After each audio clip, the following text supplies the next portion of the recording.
নমস্কার and welcome to thrash hour. আজকে আমরা কথা বলবো একটা ফাটাফাটি সিনেমা নিয়ে, যার নাম লোকা চ্যাপ্টার 1 চন্দ্রা।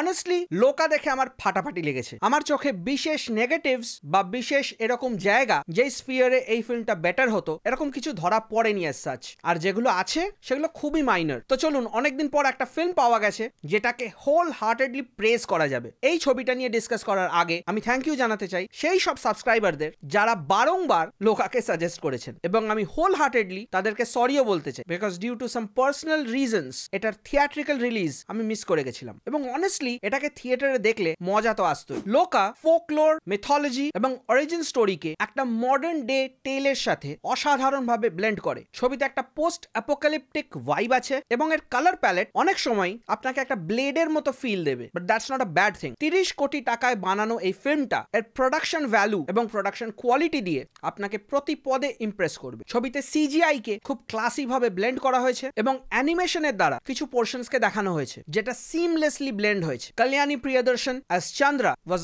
আউটস্ট্যান্ডিং, মানে একজন true representative of young blood. গোটা কাস্ট ওয়াজ এক্সট্রিমলি ন্যাচারাল। হ্যাঁ, কয়েকজনের মনে হতে পারে যে কল্যাণীর পারফরমেন্স একটু ফ্ল্যাট এবং আন্ডারওয়েলমিং, বাট সেটা ওনার অন্য সিনেমা দেখেই আমি জাজ করতে পারবো, কারণ এই ফিল্মে ওনার যা রিকোয়ারমেন্ট ছিল সেটা কিন্তু উনি ফুলফিল করেছেন। আমার মনে হয় এর থেকে বেশি অ্যাক্টিং করলে হয়তো ওভার অ্যাক্টিং হয়ে যেত। কিছু অ্যাকশন সিনস ছিল যেগুলোকে উনি খুব ট্যাক্টফুলি ট্যাকল করেছেন। ছবিতে বেশ কয়েকটা ক্যামিও আছে, সেগুলো অফকোর্স আমি রিভিল করবো না, এবং সেগুলো দেখতে বেশ ভালো লাগে। প্রত্যেকটা ক্যারেক্টারকে খুব স্কিলফুলি লেখা হয়েছে। ভিলেনের প্রপার একটা আর্ক আছে, মানে এই ফিল্মে আপনারা birth of a villain properly দেখতে পাবেন, এবং আমাদের সুপার হিরো মানে চন্দ্রার অরিজিন স্টোরিও দেখানো হয়েছে। হ্যাঁ, এই প্রসঙ্গে আমার মাথায় কিছু প্রশ্ন এসছে, সেটা হচ্ছে থামা কি কোনোভাবে লোকার থেকে ইন্সপায়ার্ড? কারণ দুটো কিন্তু কয়েক মাসের গ্যাপেই রিলিজ হয়েছে, এবং আই এম প্রিটি শিওর লোকা আর থামার শুটিংও প্যারালালি চলেছে। তো থামার স্টোরি লোকার এত ক্লোজ কি করে হলো এটা কিন্তু আমি দেখে বুঝতে পারলাম না। ছবিতে একটা ডিস্টোপিয়ান ফিল আছে, and the background score actually helps to accentuate that. Lokah কিন্তু প্রায় 2.5 ঘন্টা লম্বা, বাট আমি ডিউরেশনটা একবারও ফিল করতে পারিনি। ইনফ্যাক্ট যদিও আমি এটা বাড়িতে দেখেছি, তাও কিন্তু আমি সিনেমাটাকে সেরকম পজ করিনি। মানে বেশ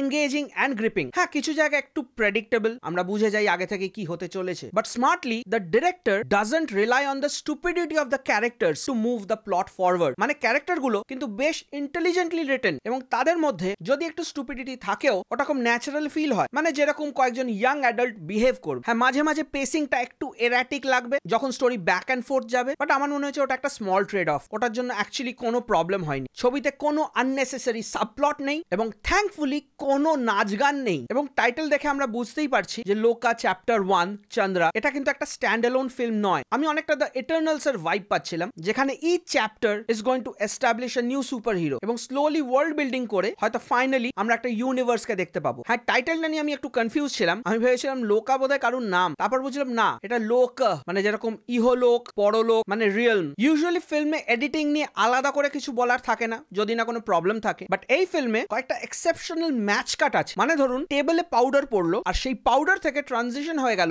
আকাশের তারায়। Brilliantly done. So 10 on 10 for editing. আর বাই দ্য ওয়ে, যারা জানেন না, কল্যাণী প্রিয়দর্শন কিন্তু অ্যাকচুয়ালি প্রিয়দর্শনের মেয়ে। So the rules of nepotism still apply somewhat. But সত্যি ভালো কাজে কি আমরা নেপোটিজম নিয়ে কথা বলবো? I don't think so. এরকম ধরনের nepotism is always more than welcome. আর দুলকার সালমানকে আমি একটা কথা বলতে চাই, এক হি তো দিল হে और कितने बार जीतोगे। অ্যাজ অলওয়েজ এই কাজটা হয়তো অনেকেরই খারাপ লাগবে, and of course they might have their own reason. এবং যেহেতু আমি বাংলায় রিভিউ করছি এবং প্রচুর বাঙালি এই ভিডিওটা দেখবেন, তো বাংলা সিনেমার একটা প্রসঙ্গ আমি তুলবই। এই ছবিটা কিন্তু 30 কোটি বাজেটে বানানো হয়েছে। বাংলায় কিন্তু 10 কোটি অব্দি সিনেমা বানানো হয়, কিন্তু একবার প্রশ্ন করবেন তো, 30-এর 1/3 যদি 10 হয়, তাহলে লোকার 1/3 অফ পারফরমেন্স বা এক্সিকিউশন আমরা পাই কি বাংলা সিনেমায়? জাস্ট একবার ভাববেন। ওভারঅল আমি বলতে চাই এটা একটা fantastic super hero film which definitely caters to the young audience, এবং ম্যাচিওরড অডিয়েন্সও এটাকে নির্দ্বিধায় দেখতে পারবে, কারণ এতে কোনো এক্সপ্লিসিট ডায়ালগস বা সিনস as such নেই। আমি যদি আরো ভালো ভালো জিনিস বলি তো এই ভিডিওটা সত্যি আরো অনেক লম্বা হয়ে যাবে। তো ওভারঅল আমি লোকা চ্যাপ্টার 1 চন্দ্রাকে